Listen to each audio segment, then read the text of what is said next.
법구경 개송 13, 14 난다 테라 이야기. 난다가 자신의 결혼식 날 비구가 되다. 부처님께서 깨달음을 성취하시어 영광스러운 담마의 수레바퀴를 굴리시기 시작하시고 라자 가하의 웰루아나에 머무르실 때의 일이다. 그때 부처님의 아버지이신 수토다나 왕은 부처님에게 여러 번 사신을 보내온 바 있었다. 왕은 직사들에게 내 아들을 데리고 와서 나로 하여금 아들을 볼 수 있게 해달라고 명령했지만 9번째까지의 사신들은 부처님을 만나 크나큰 감화를 받은 나머지 모두 출가하여 비구가 되어버렸다. 그래서 그들은 사신으로서의 의무를 잊은 채 왕에게로 다시 돌아가지 않고 그대로 수도원에 머물고 있었다. 이에 왕이 10번째로 선택한 사신은 부처님의 태자 시절 친구이자 부왕의 심정을 누구보다도 잘 헤아리는 깔라 우다이였다. 왕은 이 우다이에게 큰 기대를 걸고 있었지만 그 역시 부처님을 존경하게 된 나머지 출가하여 비구가 되어버렸다. 그렇지만 우다이는 사신으로서의 의무를 저버린 것은 아니었다. 그는 적당한 때를 모아 부처님께 부왕을 한번 방문해 주실 것을 청하였다. 그리하여 부처님께서는 여행하기에 가장 알맞은 때를 잡아 많은 제자들을 거느리시고 당신의 고국인 까필라와투에 도착하시게 되었다. 고국에 도착하신 다음 부처님께서는 많은 왕족들을 모아놓고 설법하시어 그들로 하여금 법을 잘 이해할 수 있게 하시었다. 그렇게 하신 다음 이튿날이 되자 까필라와투 시내로 탁발을 나가시었다. 그리고 부왕에게는 개송 한 편을 읊어주시었는데 그 내용은 인간은 마땅히 생사윤회에 대해 경각심을 가져야 하며 항상 마음이 오롯하게 집중된 상태로 생활해야 한다는 것이었다. 이 개송을 듣고 부왕은 즉시 소타파티 팔라를 성취하시었다.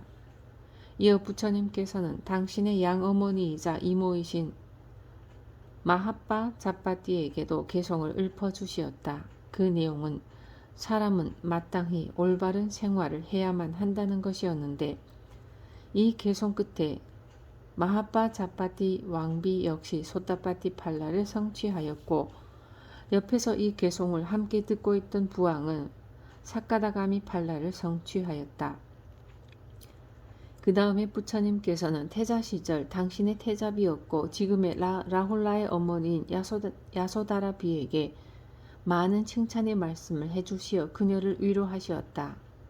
이때 부처님께서는 짠다 낀나다라는 제목으로 알려진 본생담을 들려주시었다.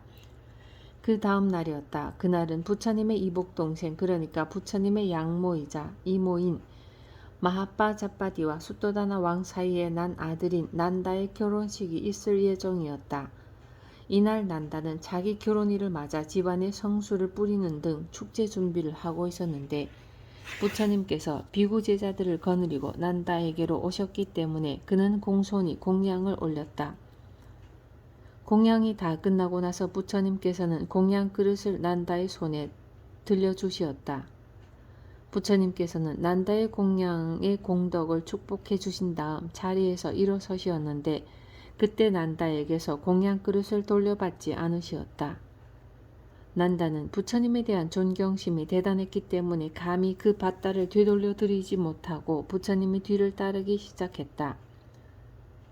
난다는 처음에 생각하기를 부처님께서 계단의 첫머리에 이르시면 밧다를 돌려받으시겠거니 했지만 그 일은 그의 생각대로 되지 않았다.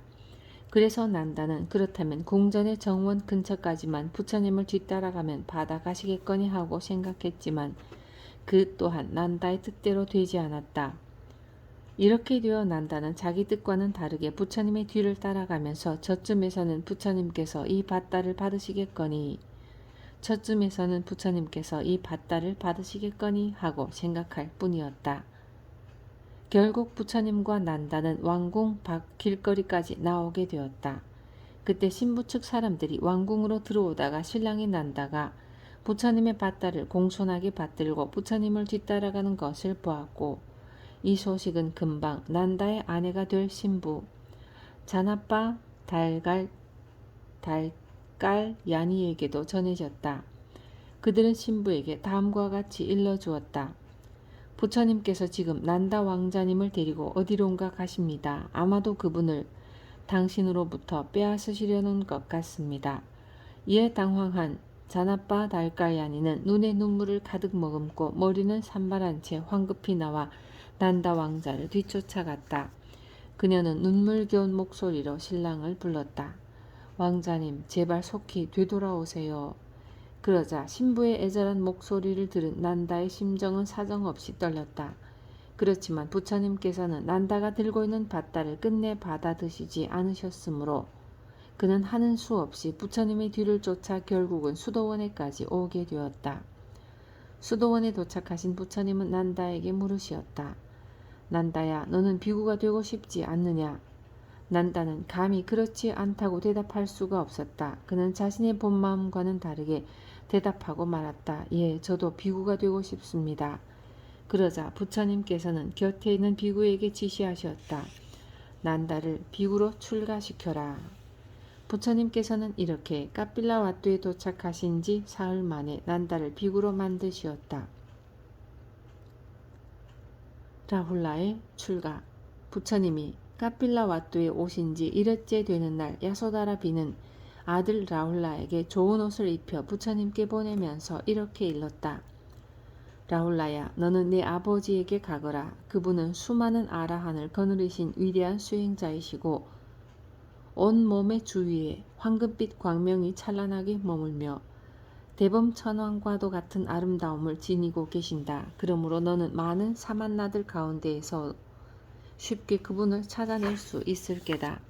라훌라야, 그분은 한때 많은 재산을 가지셨던 분이란다. 그러나 그분께서는 한 번 이 왕궁을 떠나신 이래 나는 그분의 그 많던 재산을 볼 수가 없었다. 라훌라야, 너는 이제 그분께 가서 이렇게 말하거라. 사랑하는 아버님, 저는 이 왕가의 대를 이을 왕손입니다. 제가 왕위에 오르기 위해서는 저에게 재산이 필요합니다. 그러니 아버님께서는 저에게 재산을 물려주십시오. 아버님께서 소유했던 재산은 아들의 것이 되는 것이 당연하지 않습니까? 라고. 어머니로부터 이런 말을 들은 소년 라훌라는 곧 부처님께 갔다. 라훌라로서는 그것이 아버지를 만나는 첫 번째 순간이었다. 라훌라는 부처님을 보는 순간 깊은 감동을 받았다. 그는 아버지에 대한 애정을 느끼고 가슴이 떨리는 기쁨을 맛보았는데 저 거룩하신 모습의 아버지를 어떻게 불러야 좋을지 알 수가 없었다. 그래서 그는 이렇게 말했다. 사만하시어, 당신의 그림자마저도 저를 기쁘게 합니다. 부처님께서는 라훌라에게 좋은 말씀을 해주시었고 대화는 얼마간 계속되었다. 그런 다음 부처님께서는 공양을 끝내시고 공양 공덕을 찬탄하신 다음 자리에서 일어나 니그로 다라마 수도원으로 향하시었다. 왕손 라훌라는 그제서야 부처님께 유산을 받아오라는 어머니의 말씀이 떠올랐기 때문에 부처님의 뒤를 쫓으며 제게 유산을 주십시오, 제게 유산을 주십시오 하고 말했다. 부처님께서는 그런 어린 아들의 뜬모를 말은 개의치 않으시었고 시봉하는 비구들도 그 천진한 어린아이를 어쩌지 못했다.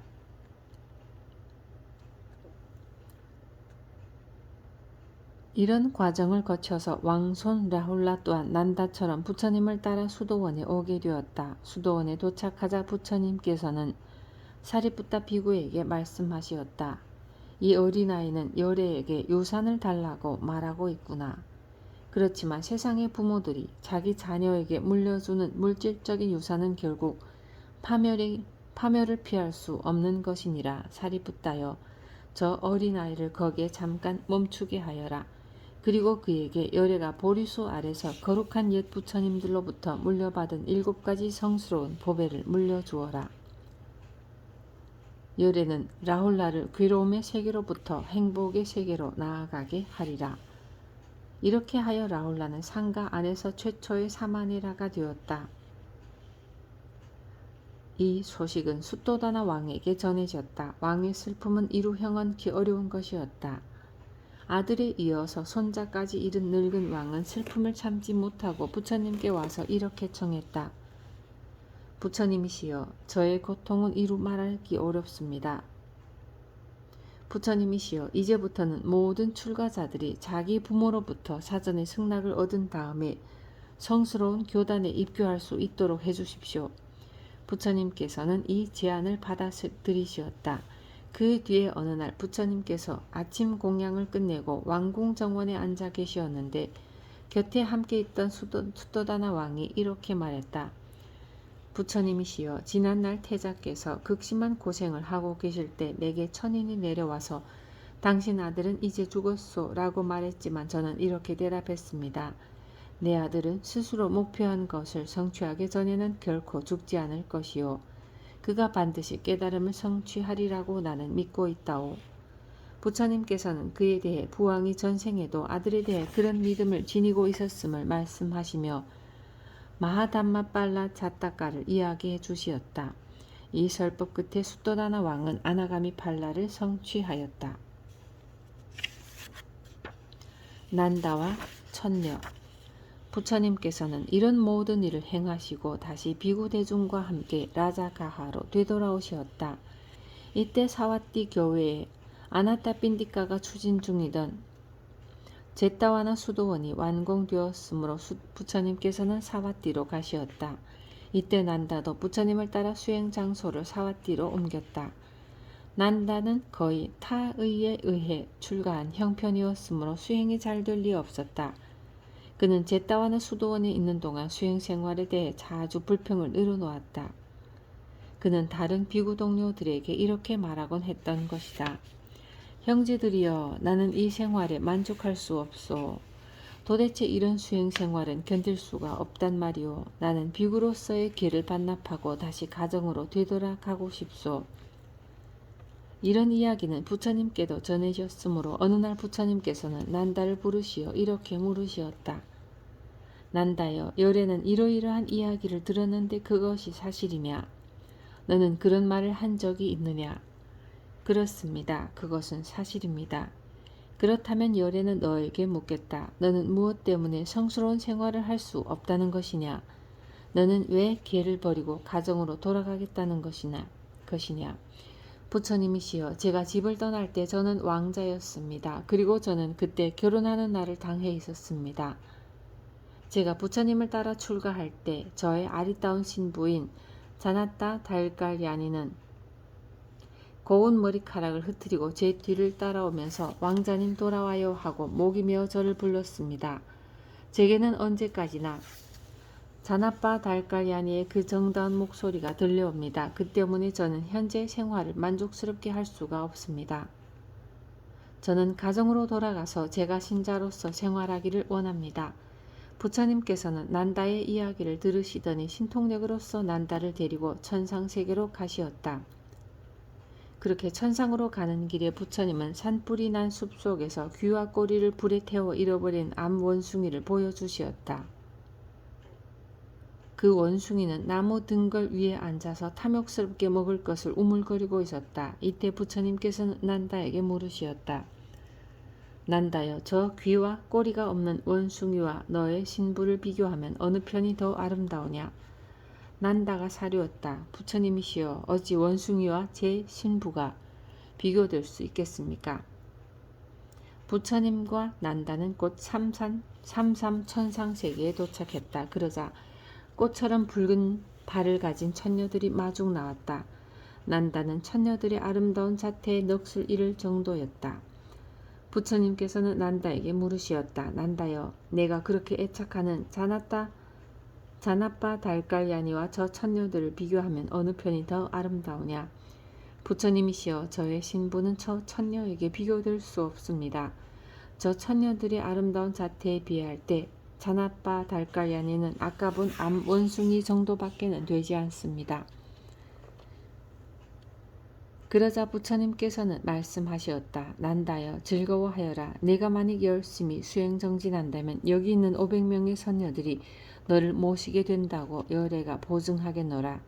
이 말씀에 난다의 가슴은 설레었다. 그는 더 이상 생각할 것도 없이 부처님께 약속해 올렸다. 부처님께서 그렇게 보증해 주신다면 저는 기쁘게 수행할 수 있을 것 같습니다. 그렇게 약속이 성립되고 나서 부처님과 난다는 수도원으로 내려왔다. 그 후 얼마 되지 않았을 때였다. 비구들 사이에 한 가지 소문이 돌았다. 그 소문에 의하면 난다는 천상의 선녀들을 차지하기 위해서 수행하고 있으며 그에 대해서 부처님께서 보증까지 하셨다고 했다. 그리고 마침내는 그런 마음가짐으로 수행하는 난다는 마땅히 고용된 수행자라고 불러야 하며 대가를 기대하고 수행하는 사람이라고 불러야 한다는 말이 들렸다.